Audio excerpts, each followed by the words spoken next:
ಒಪ್ಪಂದ ಆಗಿತ್ತು ಆ ಒಪ್ಪಂದ ರೀತಿಯಲ್ಲಿ ಕೊಡಲಿಕ್ಕೆ ಸನ್ಮಾನ್ಯ ಸಚಿವರವರಿಗೆ ನಿರ್ದೇಶನ ಕೊಡಬೇಕು. ಅದಕ್ಕೆ ಆ ಸಚಿವರೊಟ್ಟಿಗೆ ನಾವು ಎರಡೂ ಜಿಲ್ಲೆಯ ಎಲ್ಲ ಶಾಸಕರು ಒಟ್ಟಿಗೆ ಇರ್ತೇವೆ, ಅವರ ಪ್ರಯತ್ನವನ್ನು ಮಾಡಬೇಕು. ಜೊತೆಗೆ ಮೊದಲನೇ ಹಂತದಲ್ಲಿ ಏನು ನೀರು ಬರ್ತಾ ಇಲ್ವಲ್ಲ ಆ ನೀರು ಇಳಿಸ್ಲಿಕ್ಕೆ ಪ್ರಯತ್ನ ಮಾಡಬೇಕು. ಮಂತ್ರಿಗಳೇ, ಕಾಂಟ್ರಾಕ್ಟರ್ಸ್ ಏನು ಬಾಕಿ ಇದೆ ಅಧ್ಯಕ್ಷರೇ, ಈ ಹಣ ಕೊಟ್ಟರೆ ಅಟ್ಲೀಸ್ಟ್ ಅವರೇನು 7-9 ಜಾಗದಲ್ಲಿ ಹೇಳಿದ್ದಾರೆ, 3 ಕೂಡ ಈ ತಿಂಗಳು ಪ್ರಾರಂಭ ಮಾಡಬಹುದು ಅಧ್ಯಕ್ಷರೇ. ಒಂದು ಮೀಟಿಂಗ್ ಮಾಡಿ ಒಂದು ದಯಮಾಡಿ ಅಧ್ಯಕ್ಷರೇ. ಸಭಾ ಅಧ್ಯಕ್ಷರೇ, ಈಗಾಗಲೇ ಅವ್ರು ಹೇಳಿದಂತೆ ನಾವು 2 ತಿಂಗಳಿಗೆ ಒಂದ್ಸಲ ಮೀಟಿಂಗ್ BWS ಹತ್ರ ಮಾತಾಡ್ತಾ ಇರ್ತೀವಿ.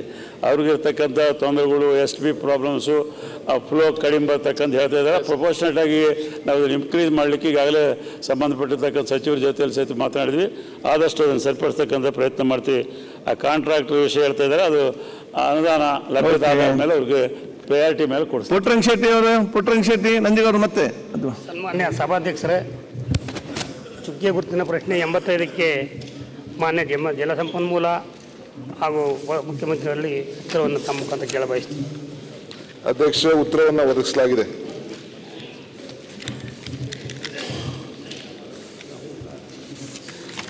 ಅಧ್ಯಕ್ಷರೇ, ಉತ್ತರವನ್ನು ಕೊಟ್ಟಿದ್ದಾರೆ. ನನಗೆ 3 ವರ್ಷದಿಂದ 2025 ತನಕ 24,13,80,000 ಅನುದಾನ ಕೊಟ್ಟಿದ್ದಾರೆ.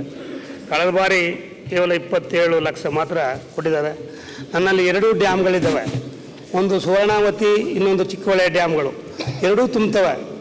ಸುಮಾರು ವರ್ಷಗಳಿಂದ ಇಲ್ಲಿ ಯಾವುದೇ ಚಾನಲ್ಗಳನ್ನ ಉಳೆತ್ತಿಲ್ಲ. ಕೊನೆ ಇರ್ತಕ್ಕಂಥ ಜಮೀನುಗಳು ನೀರೇ ಹೋಗ್ತಾ ಇಲ್ಲ.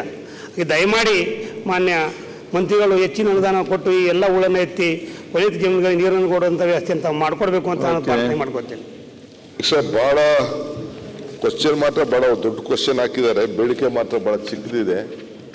ಪುಟ್ಟರಂಗ ಶೆಟ್ಟಿ ಒಬ್ಬರೇ ಅಲ್ಲ, ನಾನು ಚಾಮರಾಜನಗರ ಜಿಲ್ಲೆ ನಂಜನಗೂಡು ಇರ್ಬೋದು, ಚಾಮರಾಜನಗರ ಜಿಲ್ಲೆ ನಮ್ಮ ಕೊಳ್ಳೇಗಾಲ ಇರ್ಬೋದು, ಹನೂರು ಇರ್ಬೋದು, ಇವೆಲ್ಲ ಗುಂಡ್ಲುಪೇಟೆ, ಇಷ್ಟು ಕೂಡ ನಾನು ಸಪ್ರೇಟಾಗಿ MLAಗಳನ್ನ ನಾಳೆ ಕರೆದು ಮಾತಾಡಿದ್ದೀನಿ.